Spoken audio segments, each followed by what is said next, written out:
Ils sont plusieurs dizaines à s'être réunis devant Hachette et Drioult depuis 7 h ce matin. La raison principale, la mise en redressement judiciaire du nouvel actionnaire ACI Group, plongeant Hachette et Drioult dans une situation financière très difficile. Pour rappel, l'entreprise avait déjà été mise en redressement judiciaire en décembre 2024 avant d'être achetée. Léo Martin s'est rendu sur place pour entendre les syndicats. Depuis ce matin, une cinquantaine d'employés d'Hachette et Drioult sont en manifestation, sont en grève devant l'entreprise, notamment suite à la liquidation du judiciaire annoncée par le repreneur il y a quelques mois. On est avec William Oliveau. Aujourd'hui, William, quelle est la situation d'Hachette et Drioult ?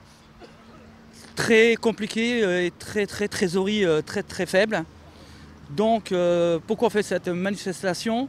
C'est par rapport aux salariés comme moi, que nous sommes relatifs partiels. La situation Hachette et Drioult, pour moi, et je peux parler que pour moi, parce que bon, les membres du CSE, je pense qu'ils sont d'accord avec moi, c'est qu'on va travailler normalement le 3 novembre, mais on n'a pas assez de cash pour la production.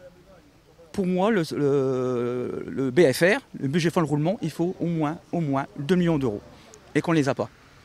Donc pour moi, on va peut-être travailler 2 semaines, ou voire 3 semaines au mois de novembre, et après, je pense qu'on sera au redressement judiciaire. Oui, surtout que la situation financière, on m'a parlé que c'était un autofinancement aussi de la part de vous, du groupe. Donc si on vous prend 700 000 euros, là, la situation financière devient compliquée. Quelle est la suite ? Est-ce que vous avez eu des retours un petit peu de la part des actionnaires ?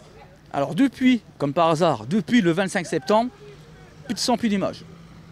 J'avais 2 actionnaires, je ne dirais pas les noms, qui venaient de temps en temps chez Hachette, mais ces personnes-là ne sont plus là. Ils ne viennent plus nous voir. Et ça, je ne comprends pas.